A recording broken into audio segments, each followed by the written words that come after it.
إن الحمد لله نحمده ونستعينه ونستغفره ونعوذ بالله من شرور أنفسنا ومن سيئات أعمالنا من يهده الله فلا مضل له ومن يضلل فلا هادي له وأشهد أن لا إله إلا الله وحده لا شريك له وأشهد أن محمدًا عبده ورسوله أما بعد فإن خير الحديث كتاب الله وخير الهدي هدي محمد صلى الله عليه وسلم وشر الأمور محدثاتها وكل محدثة بدعة وكل بدعة ضلالة وكل ضلالة في النار. أعوذ بالله السميع العليم من الشيطان الرجيم من همزه ونفخه ونفثه. بسم الله الرحمن الرحيم. يا أيها الذين آمنوا اتقوا الله حق تقاته ولا تموتن إلا وأنتم مسلمون. يا أيها الناس اتقوا ربكم الذي خلقكم من نفس واحدة وخلق منها زوجها وبث منهما رجالا كثيرا ونساء واتقوا الله الذي تساءلون به والأرحام إن الله كان عليكم رقيبا. يا أيها الذين آمنوا اتقوا الله وقولوا قولا سديدا يصلح لكم أعمالكم ويغفر لكم ذنوبكم ومن يطع الله ورسوله فقد فاز فوزا عظيما. وقال الله تبارك وتعالى أفرأيت من اتخذ إلهه هواه وأضله الله على علم وختم على سمعه وقلبه وجعل على بصره غشاوة فمن يهديه من بعد الله افلا تذکرون. تمام تعریفیں اس رب العالمین کے لیے لائق اور سزاوار ہے جو میرا اور آپ کا اور اس ساری کائنات کا خالق و مالک ہے، رازق اور مدبر ہے. بے شمار صلاۃ و سلامتی کا نزول ہو تمام ہی انبیاء کرام علیہم السلام کی ذاتوں پر، خصوصاً آخری نبی جناب محمد رسول اللہ صلی اللہ علیہ وسلم کی ذات مبارکہ مطہرہ پر، جن کو اللہ تبارک و تعالیٰ نے آخری نبی بنایا، رحمت للعالمین بنایا، اور آپ کی اتباع کو قیامت تک آنے والے تمام انسانوں اور جنوں کے لیے واجب العمل اور واجب الاطاعت قرار دیا. محترم حضرات، آج کے خطبہ جمعہ میں جس عنوان کے تحت آپ حضرات کے سامنے کچھ باتیں رکھنی ہیں، وہ عنوان ہے نفس پرستی اور اس کا علاج. نفس پرستی کا مطلب یہ ہے کہ انسان کے نفس میں اللہ تبارک و تعالیٰ نے کچھ خواہشات اور کچھ جذبات رکھے ہیں، اور انسانی نفس کی فطرت اللہ تبارک و تعالیٰ نے کچھ ایسی بنائی ہیں کہ اس نفس کے اندر اللہ تبارک و تعالیٰ نے خواہش کا مادہ رکھا ہے، اور اس کو عربی میں کہا جاتا ہے ہوا. خواہش کو، نفس کی جو خواہش ہوتی ہے اس کو عربی میں ہوا کہا جاتا ہے. اور ہوا کا معنی یا ہوا کی تعریف یہ بتائی گئی ہے کہ میل النفس الی ما یلائمها، انسانی نفس کا ان چیزوں کی طرف مائل ہونا جو اس کے لیے پسند ہیں، اس کے لیے مناسب ہیں. تو انسانی نفس کا اپنی پسندیدہ چیزوں کی طرف مائل ہونا یہ نفسانی خواہش کہلاتا ہے. نفس کے اندر اللہ تبارک و تعالیٰ نے جو خواہش رکھی ہے یہ مختلف قسم کی خواہش ہے، اور بنیادی طور پر نفس کی جو خواہش ہے یہ مذموم نہیں ہے. اللہ تبارک و تعالیٰ نے نفس کے اندر خواہش رکھی ہے تو بنیادی طور پر نفس کا کسی چیز کو چاہنا اور نفس کے اندر کسی چیز کی تمنا پیدا ہونا یہ بنیادی طور پر معیوب نہیں ہے، بلکہ اللہ تبارک و تعالیٰ نے خود رکھی ہے۔ اگر انسانی نفس کے اندر کوئی خواہش کا مادہ ہی نہ ہوتا تو پھر انسانوں کی یہ بستی اور انسانوں کی بقا اس دنیا کے اندر نہ ہو پاتی۔ اگر انسان کے اندر کھانے پینے کی خواہش نہ رکھی جاتی تو پھر انسان کھانے پینے سے دور رہ جاتا، اور جب انسان کھانے پینے سے دور رہ جاتا ہے تو پھر اس کی زندگی گزرنا مشکل ہو جاتا۔ اسی طریقے سے انسان کے اندر جو شہوت رکھی ہے اللہ تبارک و تعالیٰ نے، جنس کی شہوت، اگر یہ شہوت اللہ تبارک و تعالیٰ انسان کے اندر نہ رکھتا تو پھر انسانوں کی نسل آگے نہ بڑھتی۔ تو بنیادی طور پر نفس کے اندر جو خواہش اللہ تبارک و تعالیٰ نے رکھی ہے اور جو خواہش نفس کے اندر پیدا ہوتی ہے یہ مذموم نہیں ہے، مگر خواہش نفس اس وقت مذموم ہو جاتی ہے جب انسان اس خواہش کو اس کی حدوں کے اندر نہیں رکھتا ہے، جب انسان اپنی خواہش کو اس کی لمٹ کے اندر نہیں رکھتا ہے بلکہ حد سے تجاوز کرتے ہوئے اپنی خواہشات کا غلام بن جاتا ہے اور اپنی خواہشات کا پجاری بن جاتا ہے، اور اس کا مطمح نظر، اس کا مقصود اور اس کی جد و جہد کا ایک ہی مقصد ہوتا ہے کہ اس کی نفس کی تسکین ہو جائے اور اس کے خواہشات کی تکمیل ہو جائے۔ تو یہ جو خواہش کا جذبہ ہے، نفس کی خواہش کی تکمیل کا یہ جو انداز ہے جس کی حد نہیں ہوتی ہے اور جس میں انسان نفس کا پجاری بن جاتا ہے اور اس کو ایک ہی چیز اس کے ذہن میں رہتی ہے کہ کسی بھی طریقے سے میرا نفس جو چاہتا ہے، میرے نفس کے اندر جو جذبہ پیدا ہوتا ہے، میرے نفس کے اندر جو خیال جنم لیتا ہے اس خیال کو مکمل کرنا ہے، میرے نفس کی تسکین کرنا ہے۔ یہ جو جذبہ انسان کے اندر پیدا ہوتا ہے یہ جذبہ نہایت قابل مذمت ہے۔ اس جذبے کی اور اس طرح کی نفسانی خواہشات کی قرآن مجید کے اندر اور نبی صلی اللہ علیہ وسلم کی احادیث کے اندر بھی بڑی مذمت بیان کی گئی ہے۔ اللہ تبارک و تعالیٰ قرآن مجید کے اندر بہت ساری آیتوں میں بتایا ہے کہ نفسانی خواہشات کا جو انسان پجاری بنتا ہے ایسا انسان بہت ہی برا انسان ہے۔ اللہ تبارک و تعالیٰ نے خطبہ مسنونہ کے بعد جو آیت میں نے پڑھی ہے اس کے اندر فرمایا افرأیت من اتخذ الہہ ہواہ، کیا اس شخص کے بارے میں آپ بتائیے جس نے اپنی خواہشات کو اپنا پجاری بنا لیا ہے، یا اپنی خواہشات کو اپنا معبود بنا لیا ہے، اپنی خواہشات کا وہ پجاری بن چکا ہے،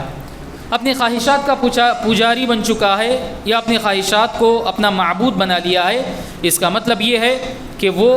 وہی کرتا ہے جو اس کا نفس چاہتا ہے، وہ وہی سنتا ہے جو اس کا نفس چاہتا ہے، اپنے نفس میں جو بات آتی ہے اس کو کر گزرتا ہے اور اس کے آگے پیچھے کچھ نہیں سوچتا ہے۔ افرأیت من اتخذ الہہ ہواہ واضلہ اللہ علی علم، اور جس شخص کو اللہ تبارک و تعالیٰ نے علم کے باوجود گمراہ کر دیا، وختم علی سمعہ وقلبہ، اور ایسے انسان کے کانوں پر اور ایسے انسان کے دل پر اللہ تبارک و تعالیٰ نے مہر لگا دی ہو، وجعل علی بصرہ غشاوہ، اور اس کی آنکھوں پر اللہ تبارک و تعالیٰ نے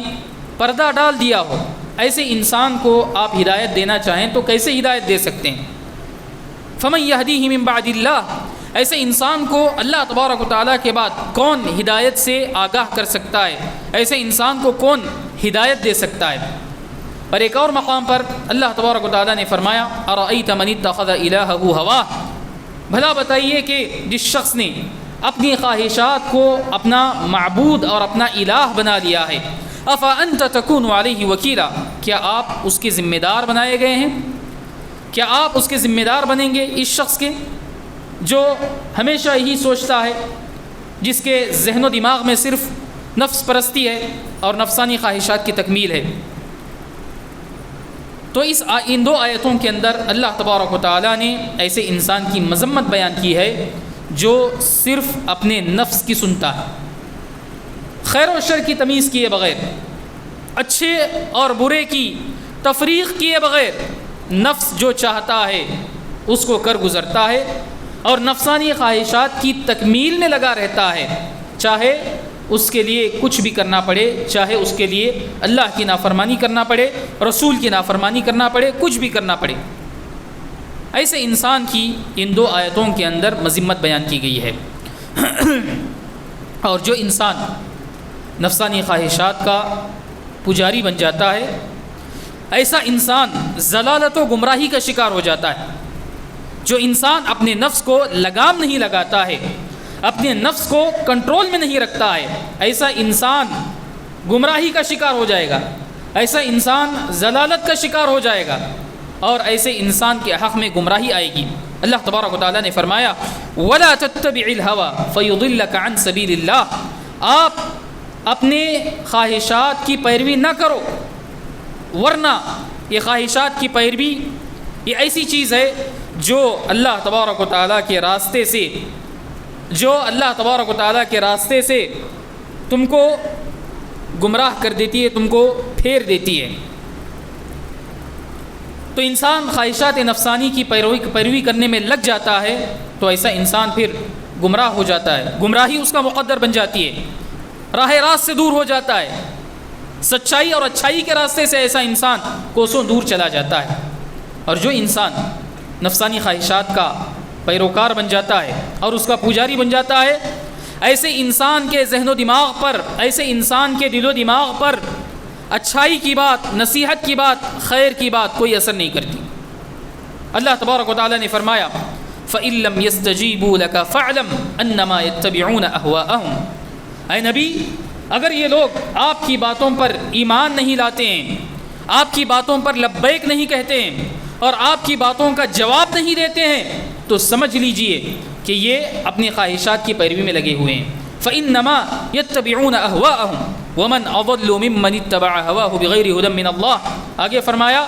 کہ اس شخص سے بڑا گمراہ کون ہو سکتا ہے جو اللہ تبارک و تعالیٰ کی جانب سے بغیر کسی ہدایت اور رہنمائی کے اپنے خواہشات کے پیچھے چلا جاتا ہے، اپنے خواہشات کے پیچھے لگا رہتا ہے۔ ایسے انسان کے بارے میں کہا گیا کہ سب سے بڑا گمراہ ہے، یہ بہت بڑا گمراہ ہے۔ ان آیتوں سے پتہ چلا اور ان نصوص سے پتہ چلا کہ انسان کا جو نفس ہے، انسان کا نفس انسان کے لیے بڑا خطرناک ہے۔ انسان کا نفس انسان کے لیے بڑا ہی خطرناک اور مہلک ہے، اور یہ انسان کا سب سے بڑا دشمن ہے۔ انسان کا دشمن خود انسان کی ذات میں ہے، انسان کا دشمن کوئی اور نہیں ہے۔ انسان کا سب سے بڑا دشمن انسان کی ذات سے الگ نہیں ہے، بلکہ انسان کے پہلو میں اور انسان کے اندر انسان کا جو نفس رکھا گیا ہے، یہ نفس انسان کے لیے بہت بڑا دشمن ہے، بڑا خطرناک دشمن ہے۔ عربی میں کہا جاتا ہے اعداء اعدائک بین جنبیک، کہ تمہارا سب سے خطرناک دشمن تمہارے پہلو کے اندر رکھا گیا ہے، صرف تمہاری ذات کے اندر یہ تمہارا سب سے بڑا دشمن ہے۔ یہ جو نفسانی خواہشات کی پیروی ہے، اپنے نفس کو بے لگام چھوڑ دینا، خواہشات پر کوئی آڑ اور رکاوٹ نہ لگانا، یہ انسان کو تباہ و برباد کر دینے کے لیے کافی ہے، یہ انسان کی آخرت برباد کر دینے کے لیے کافی ہے۔ اس لیے شریعت کا حکم یہ ہے، اور شریعت کی یہ رہنمائی ہے انسانوں کے لیے کہ وہ اپنے نفس کی آفتوں کو پہچانیں اور نفس پرستی کے اس فتنے سے اپنے آپ کو بچائے رکھیں۔ نفسانی خواہشات کے اندر ہر خواہش کی تکمیل کے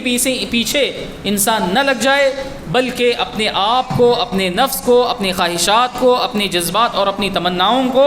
شریعت نے جو حدود اس کی مقرر کی ہیں، شریعت نے اس کی جو لمٹس بتائی ہیں، ان حدود کے اندر اپنے آپ کو، اپنے نفس کو کنٹرول کرنا، یہ ایسی چیز ہے جو انسان کے لیے نہایت ضروری ہے۔ جو انسان اس کے اندر کامیاب ہو جاتا ہے، جو انسان اپنے نفس کو کنٹرول کرنے میں کامیاب ہو جاتا ہے، تو ایسا انسان کامیاب ہے۔ اللہ تبارک و تعالیٰ نے فرمایا قد افلح من زکاہا وقد خاب من دساہا،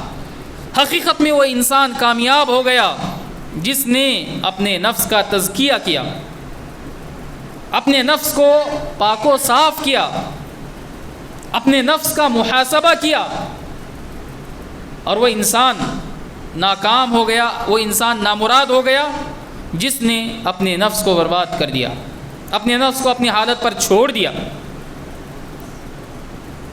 تو انسان نفسانی خواہشات کے اوپر اگر کنٹرول کر لیتا ہے اور نفس پرستی کے اس فتنے سے اپنے آپ کو بچا لیتا ہے تو ایسا انسان بڑا نیک انسان ہے، ایسا انسان بڑا خوش قسمت انسان ہے۔ اپنے آپ کو نفس کے اس فتنے سے کیسے بچا جائے، اپنے آپ کو نفس پرستی کے اس فتنے سے کیسے محفوظ کیا جائے، اس سلسلے میں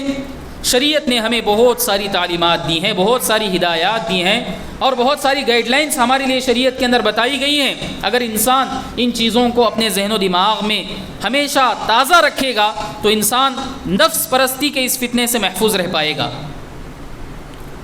علامہ ابن قیم رحمۃ اللہ علیہ نے ایک جگہ اسباب التخلص من الہوى، یعنی نفسانی خواہشات سے اپنے آپ کو محفوظ کرنے کے جو اسباب ہیں، جو ذرائع ہیں، ان کے اوپر بحث کی ہے اور بڑی لمبی بحث کی ہے۔ اس کے اندر بہت ساری باتیں بتائی ہیں، تقریباً 30-35 باتیں اس کے اندر ذکر کی گئی ہیں۔ ان میں سے کچھ اہم باتوں کا میں آپ حضرات کے سامنے ذکر کرنے کی کوشش کروں گا۔ اس سلسلے میں سب سے پہلی بات یہ ہے کہ انسان اپنے اندر اللہ کا ڈر، اللہ کا خوف پیدا کرے۔ انسان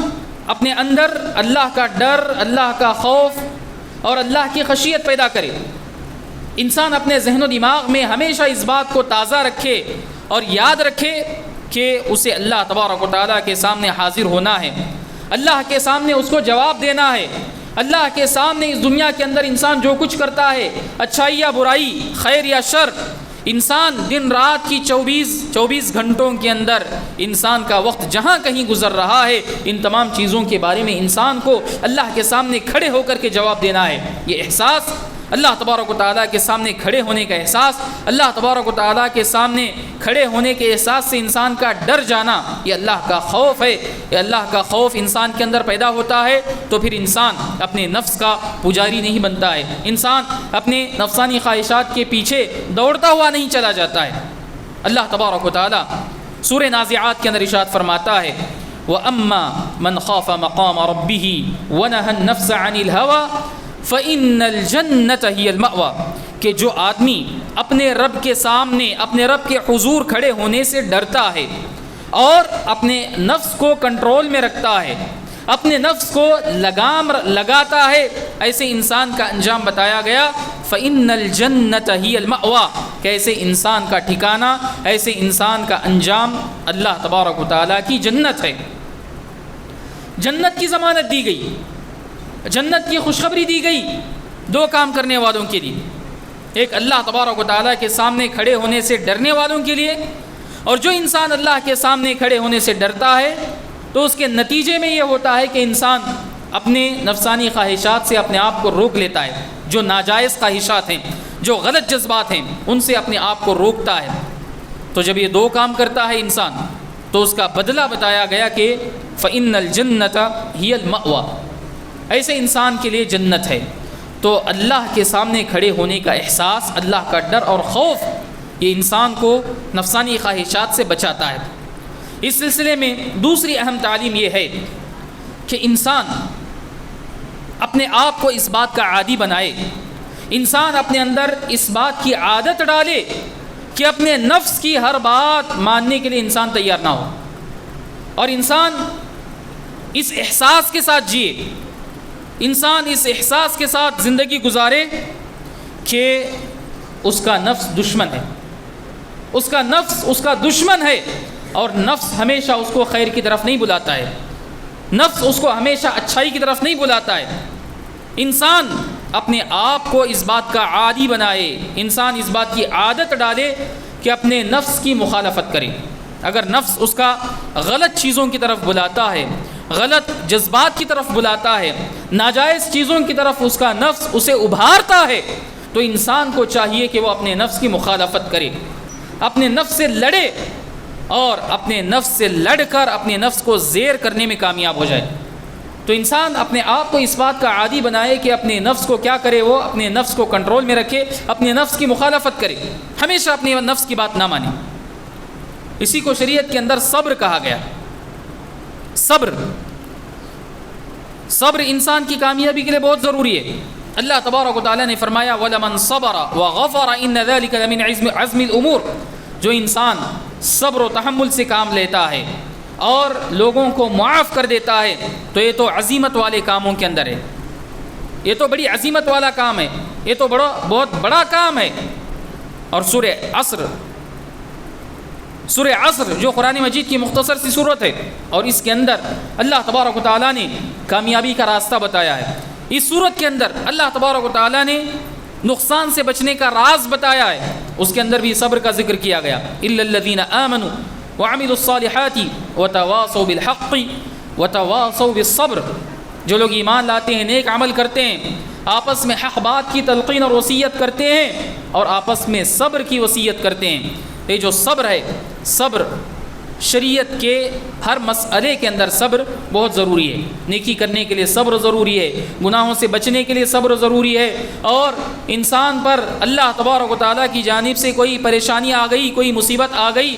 اور انسان کو کسی نقصان کا سامنا کرنا پڑا, تو اس وقت بھی اللہ تبارک و تعالیٰ کی تقدیر, اللہ تبارک و تعالیٰ کے قضاء و قدر کے فیصلوں پر راضی ہوتے ہوئے اپنے آپ کو کنٹرول میں رکھنا, اس کے لیے بھی صبر ضروری ہے. تو انسان جب صبر کا مادہ اپنے اندر پیدا کرے گا تو اسی صبر کی وجہ سے انسان اپنے نفس کی مخالفت کرنے میں کامیاب ہو جائے گا, اور اپنے نفس کو زیر کرنے میں, کچلنے میں کامیاب ہو جائے گا. اس سلسلے میں شریعت کی تیسری اہم تعلیم یہ ہے کہ انسان اس دنیا میں زندگی گزارتے ہوئے, انسان اس دنیا کے اندر زندگی گزارتے ہوئے اس بات کو بھی ہمیشہ اپنے ذہن و دماغ میں حاضر رکھے, تازہ رکھے کہ شیطان اس کا بڑا دشمن ہے. شیطان اس کا بڑا دشمن ہے, اور شیطان کی دشمنی کوئی چھپی ہوئی دشمنی نہیں ہے, کوئی ڈھکی چھپی دشمنی نہیں ہے, بلکہ یہ ایسی دشمنی ہے کہ اللہ تبارک و تعالیٰ نے اس دشمن کے بارے میں بتا دیا ہے. یہ دشمن کتنا خطرناک ہے اس کے بارے میں بتا دیا ہے. تو شیطان کی جو دشمنی ہے, شیطان کی دشمنی کو انسان ہمیشہ یاد رکھے, اور اس بات کو ہمیشہ انسان اپنے ذہن و دماغ میں تازہ رکھے کہ شیطان کوشش اس بات کی کرتا ہے کہ اس کو صحیح راستے سے دور کر دے. شیطان کوشش اس بات کی کرتا ہے کہ اس کو راہ راست سے دور کر دے, نیکی سے دور کر دے, نمازوں سے دور کر دے, صدقہ و خیرات سے دور کر دے, دین کی تعلیمات سے دور کر دے, اور اس کو دیندار بننے سے دور کر دے. شیطان کی کوشش ہوتی ہے, اور شیطان ہر موڑ پر اور ہر طریقے پر, ہر انداز پر اس کوشش میں لگا رہتا ہے. شیطان اس سے تھکتا نہیں ہے, شیطان اس سے ہارتا نہیں ہے. تو یہ جو شیطان کی دشمنی ہے, اس شیطان کی دشمنی کو انسان ہمیشہ یاد رکھے. اللہ تبارک و تعالیٰ نے فرمایا یا ایھا الذین آمنوا لا تتبعوا خطوات الشیطان. اے ایمان والو, شیطان کے نقش قدم پر نہ چلو, شیطان کے نقش قدم کی پیروی نہ کرو. ومن یتبع خطوات الشیطان فإنه یأمر بالفحشاء والمنکر. اور یاد رکھو کہ جو انسان شیطان کے اشاروں پر چلتا ہے, شیطان کے نقش قدم پر چلتا ہے, تو شیطان کبھی اچھائی کا حکم نہیں دیتا ہے, شیطان کبھی نیکی کا حکم نہیں دیتا ہے. فإنه یأمر بالفحشاء والمنکر. شیطان تو بے حیائی کا اور برائی کا حکم دیتا ہے, برائی پر چلنے کی دعوت دیتا ہے, اور غلط کاموں کی طرف انسان کو ابھارتا ہے. یہ جو شیطان ہے نا, اس شیطان کے مکر و فریب سے, شیطان کے جال سے انسان اپنے آپ کو بچانے کی کوشش کرے, اور انسان اپنے آپ کو شیطان کے اس نرغے سے اپنے آپ کو بچانے کی کوشش کرے. اس سلسلے میں ایک اور تعلیم یہ ہے کہ انسان اس دنیا میں زندگی گزارتے ہوئے اپنے مقصد تخلیق کو ہمیشہ اپنی نگاہوں کے سامنے رکھے. انسان ہمیشہ اس بات کو اپنے ذہن و دماغ میں تازہ رکھے کہ اللہ تبارک و تعالیٰ نے اس کو کیوں پیدا کیا ہے, اللہ نے اس دنیا کے اندر اس کو کیوں بسایا ہے, اللہ نے اس کو اس دنیا کے اندر کیوں بھیجا ہے. کیا کھا پی کر, موج مستی کر کر, اور ایسے ہی لہو و لعب کے اندر زندگی گزار کر موت کے منہ میں چلے جانے کے لیے اللہ تبارک و تعالیٰ نے کیا اسی کام کے لیے پیدا کیا ہے, یا کسی بہت بڑے مقصد کے لیے اللہ تبارک و تعالیٰ نے پیدا کیا؟ وما خلقت الجن والانس الا لیعبدون. میں نے جن اور انس کو صرف اس لیے پیدا کیا ہے کہ وہ میری عبادت کریں, میری بندگی کریں. یہ مقصد وجود ہے انسانوں کا, مقصد تخلیق ہے. اللہ کی عبادت، اللہ کی بندگی اور اللہ کے احکام و فرامین کے مطابق زندگی گزارنا، یہ انسانوں کی پیدائش کا مقصد ہے۔ اور یہ جو انسان کا نفس ہے، انسان کو اس مقصد سے غافل کر دیتا ہے، انسان کو مقصد تخلیق سے غافل کر دیتا ہے، اس مقصد تخلیق کو بھلا دیتا ہے۔ انسان مقصد تخلیق سے جب غافل ہو جاتا ہے اور نفس کے پیچھے چلنے لگتا ہے تو انسان پھر اس کے سامنے عبادتیں آتی ہیں، اس کے سامنے عمل کرنے کے مواقع ہوتے ہیں، مگر انسان نفس کے پیچھے لگ کر ان عبادتوں کے مواقع کو چھوڑ دیتا ہے۔ الصلاۃ خیر من النوم کی اذان کی آواز اس کے کانوں سے ٹکراتی ہے، مگر نفس کی خواہشات کی وجہ سے، نفس پرستی کی وجہ سے انسان فجر کی نماز کے لیے اٹھ نہیں سکتا۔ حی علی الصلاۃ کہہ کر مؤذن اذان دیتا ہے، آؤ کامیابی کی طرف، آؤ نماز کی طرف، انسان کے کانوں سے یہ آواز ٹکراتی ہے، انسان اپنے نفسانی خواہشات کی وجہ سے نماز کی طرف نہیں آتا ہے۔ اسی طریقے سے انسان کو بہت ساری باتوں کی تعلیم دی جاتی ہے، انسان کو بہت ساری نیکیوں کے بارے میں بتایا جاتا ہے، ان نیکیوں کی راہ میں، ان نیکیوں کے راستے میں رکاوٹ بننے والی چیز اس کا نفس ہے، اور یہ نفس انسان کو مقصد تخلیق سے غافل کر دیتا ہے۔ اس لیے انسان کو ہمیشہ اپنے مقصد تخلیق کو سامنے رکھنا چاہیے اور مقصد تخلیق کو کبھی غافل ہونے نہیں دینا چاہیے۔ اللہ تبارک و تعالیٰ نے فرمایا افحسبتم انما خلقناکم عبثا وانکم الینا لا ترجعون، اے انسانوں کیا تم نے یہ سمجھ رکھا ہے، کیا تم نے یہ گمان کر رکھا ہے کہ ہم نے تمہیں ایسے ہی بیکار پیدا کیا ہے اور تم ہماری طرف لوٹائے نہیں جاؤ گے؟ کیا تمہارا یہ خیال ہے؟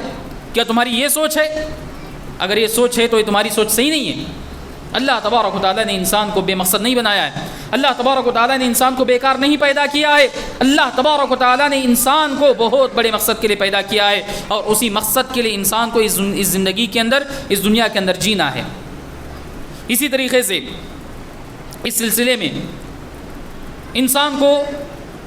غور کرنے کی جو بات بتائی گئی ہے اور اپنے نفس سے انسان کو بچانے کے لیے جن تعلیمات کی طرف رہنمائی کی گئی ہے، اس میں سے ایک تعلیم یہ ہے کہ انسان ہمیشہ آخرت پر نظر رکھے، انسان ہمیشہ آخرت پر نظر رکھے، اور اس دنیا کی لذتوں کو، اس دنیا کی خوشیوں کو، اور اس دنیا کے اندر پائے جانے والی بہت سارے آرام کو اس آخرت کی کامیابی کے لیے، اس آخرت کے آرام و سکون کے لیے انسان قربان کرنے کا اپنے آپ کو عادی بنا لے۔ انسان کا مطمح نظر آخرت ہو، انسان کی نگاہ مرنے کے بعد جو ابدی زندگی شروع ہونے والی ہے، اس ابدی زندگی کی طرف انسان کی نگاہ ہونی چاہیے۔ انسان کی نگاہ اس چند روزہ دنیا کی زندگی پر نہیں ہونی چاہیے۔ یہ دنیا چند روزہ ہے، عارضی ٹھکانہ ہے۔ کن فی الدنیا کأنک غریب او عابر سبیل، اس دنیا کے اندر ایسے زندگی گزارو گویا کہ تم ایک اجنبی انسان ہو یا راہ چلتے مسافر ہو۔ یہ چند روزہ ٹھکانہ ہے، اس چند روزہ ٹھکانے کو خوبصورت بنانے کے لیے، اس چند روزہ زندگی کو آرام دہ بنانے کے لیے، اس چند روزہ زندگی کو اچھی سے اچھی بنانے کے لیے انسان کبھی آخرت کی ختم نہ ہونے والی زندگی کو نقصان کے اندر ڈال دیتا ہے، اس زندگی کو انسان خراب کر بیٹھتا ہے۔ اللہ تبارک و تعالیٰ نے فرمایا بل تؤثرون الحیات الدنیا والآخرۃ خیر وابقی، بات یہ ہے کہ تم دنیاوی زندگی کو ترجیح دیتے ہو، تم دنیاوی زندگی کو مقدم رکھتے ہو، جبکہ آخرت کی زندگی بہتر ہے اور باقی رہنے والی زندگی ہے۔ یہ کہاں کی دانش مندی ہے، یہ کہاں کی عقل مندی ہے کہ انسان چند روز کے آرام و سکون کے لیے ہمیشہ کی زندگی کو خطرے میں ڈال رہا ہے، چند روز کی نعمتوں کے لیے آخرت کی جو زندگی ہے اس آخرت کی زندگی کو انسان گھاٹے میں ڈال رہا ہے۔ یہ انسان کی دانش مندی نہیں ہے، یہ انسان کی عقل مندی نہیں ہے، بلکہ عقل مندی کا تقاضا یہ ہے کہ انسان آخرت کی زندگی کو کامیاب بنانے کے لیے اس دنیا کے اندر اپنے آپ کو مشقتوں میں ڈالے، وہاں آرام پانے کے لیے اس دنیا کے اندر انسان تھکے، اور وہاں کی آرام، وہاں کے سکون اور وہاں کی نعمتوں کو پانے کے لیے انسان اس دنیا کو قربان کر دے۔ اسی طریقے سے انسان اپنے نفس کو کچلنے کے لیے اور نفس پرستی کے اس فتنے سے اپنے آپ کو بچانے کے لیے اس بات کو بھی اپنے ذہن و دماغ میں حاضر رکھے کہ جو انسان اپنے نفس کو زیر کر لیتا ہے، جو انسان اپنے نفس کو کچلتا ہے، اور جو انسان اپنے نفس کی منفی خواہشات کو دباتا ہے اور اپنے نفس کی غلط خواہشات کو دبا کر کامیاب ہو جاتا ہے، تو ایسے انسان کے لیے اللہ تبارک و تعالیٰ نے بہت بڑے اجر و اجر و ثواب کا وعدہ کیا ہے۔ ایسے انسانوں کے لیے بڑی فضیلتیں سنائی گئی ہیں، ایسے انسانوں کے لیے بڑی بشارتیں سنائی گئی ہیں، جو انسان نفس کے ان منفی جذبات پر قابو پا لیتا ہے۔ نفس انسان کو انتقام کی طرف بلاتا ہے۔ اگر کسی انسان کے ساتھ کسی نے برا سلوک کیا، اگر کسی انسان نے کسی انسان کو گالی دے دی، تو انسان کے دل میں، انسان کے ذہن و دماغ میں انتقام کا جذبہ پیدا ہوتا ہے کہ اسے گالی دینا ہے اور اس سے بدلہ لینا ہے۔ یہ ایک منفی صفت ہے۔ اللہ تبارک و تعالیٰ نے اور نبی صلی اللہ علیہ وسلم نے بتایا کہ معاف کیا کرو۔ معاف کرنے کا رتبہ بہت بلند ہے، معاف کرنے کی فضیلت بہت بڑی ہے۔ نبی صلی اللہ علیہ وسلم نے فرمایا ما عفا عبد عن مظلمة يبتغي بها وجه الله الا زاده الله بها عزا يوم القيامة، کہ جو آدمی اللہ کی رضا جوئی کے لیے اور اللہ کی خوشنودی حاصل کرنے کے لیے اگر کسی انسان کو معاف کر دیتا ہے، اگر کسی انسان کو عفو درگزر کر دیتا ہے، تو اللہ تبارک و تعالی معاف کرنے والے اس انسان کو قیامت کے دن بہت بڑی عزتوں سے نوازے گا، بہت بڑے شرف سے نوازے گا۔ یہ اللہ تبارک و تعالیٰ کے لیے، اللہ تبارک و تعالیٰ کے پاس اس انسان کا مقام و مرتبہ ہے جو اپنے نفس کو کچل کر دوسروں کو معاف کر دیتا ہے۔ اسی طریقے سے انسان کے اندر ایک جذبہ ہے، ایک مادہ ہے غصے کا مادہ، غصہ، غضب۔ انسان غصے کی حالت میں چاہتا ہے کہ جو کچھ اس کا نفس چاہتا ہے اس کو باہر نکال دے، اور انسان غصے کی حالت میں بہت کچھ کہہ دیتا ہے اور بہت کچھ کر گزرتا ہے۔ یہ انسان کا جو غصہ ہے، انسان کا غصہ بڑا خطرناک ہے، اور انسان غصے کا جب اظہار کرتا ہے اور اس کو لمٹ میں نہیں رکھتا ہے تو پھر انسان دوسروں پر ظلم کر بیٹھتا ہے، دوسروں کی حق تلفی کر بیٹھتا ہے اور دوسروں کے ساتھ غلط سلوک کر بیٹھتا ہے۔ مگر اللہ تبارک و تعالیٰ نے غصے کو پی جانے والوں کی تعریف کی ہے، والکاظمین الغیظ والعافین عن الناس، غصے کو پینے والے اور لوگوں کو معاف کرنے والے۔ اور نبی صلی اللہ علیہ وسلم نے فرمایا من کظم غیظا وهو قادر على ان ينفذه دعاه الله على رؤوس الخلائق يوم القيامة، کہ جو آدمی غصے کو پی جاتا ہے حالانکہ وہ اپنے غصے کو ظاہر کر سکتا تھا، وہ اپنے غصے کا اظہار کر سکتا تھا، اس کے باوجود جو انسان اپنے غصے کو پی جاتا ہے تو اللہ تبارک و تعالیٰ ایسے انسان کو قیامت کے دن سارے انسانوں کے سامنے، سارے لوگوں کے سامنے حاضر کرے گا اور اسے کہے گا کہ جنت کی حوریں ہیں، جس حور کو چاہو لے لو، جس حور کو تم پسند کرو اس حور کا انتخاب کر لو۔ یہ نفس کے اندر پائے جانے والا ایک غلط جذبہ ہے غصہ، اور غصے کو کنٹرول میں نہ رکھنا یہ غلط صفت ہے۔ جو انسان اس صفت پر قابو پا لیتا ہے تو اس کو اتنا بڑا اجر و ثواب بتایا گیا اور اس کا اتنا بڑا مقام و مرتبہ بتایا گیا۔ تو اس طریقے سے اگر ہم کتاب و سنت پر غور کرتے ہیں تو جو انسان اپنے نفس کو کچلتا ہے، اپنے نفس کی منفی صفات پر غالب آتا ہے، تو ایسے انسان کے لیے اللہ تبارک و تعالیٰ نے اور اللہ کے حبیب صلی اللہ علیہ وسلم نے بہت ساری خوشخبریوں سے، بہت ساری بشارتوں سے نوازا ہے۔ ایک انسان ان خوشخبریوں کو اپنے ذہن و دماغ میں تازہ رکھے۔ جب یہ خوشخبریاں، یہ فضیلتیں، یہ برکتیں جب انسان کے ذہن و دماغ میں ہوں گی تو پھر انسان اپنے نفس کو کچلنے میں کامیاب ہو جائے گا اور اپنے نفس کو زیر کرنے میں اس سے مدد ملے گی۔ تو یہ نفس پرستی کے فتنے سے نجات پانے کے لیے کچھ اسباب تھے جو آپ کے سامنے رکھے گئے۔ اس کے علاوہ بھی بہت ساری چیزیں ہیں جن کو انسان اپنا کر اپنے نفس کے فتنے سے اور نفس پرستی کے اس فتنے سے اپنے آپ کو محفوظ کر سکتا ہے۔ رب العالمین سے دعا ہے کہ اللہ تبارک و تعالی مجھے، آپ کو اور تمام مسلمانوں کو نفس پرستی کے فتنے سے محفوظ رکھے۔ اللہ تبارک و تعالی ہمیں نفسانی خواہشات سے بچائے رکھے۔ اللہ تبارک و تعالی ہمیں نفس کے شر سے بچائے رکھے۔ اللہ تبارک و تعالی ہمیں ہر قسم کی نیکی کے میدان میں آگے بڑھنے کی توفیق عطا فرمائے۔ برائیوں سے اور شرور و فتن سے اللہ تبارک و تعالی ہماری حفاظت فرمائے۔ سنتوں پر چلنے کی توفیق دے، بدعات و خرافات سے ہماری حفاظت فرمائے۔ جب تک دنیا میں رکھے توحید کے ساتھ، سنت کے ساتھ باقی رکھے، اور خاتمہ ہو تو ہمارا خاتمہ بالخیر ہو۔ آمین وآخر دعوانا ان الحمد للہ رب العالمین۔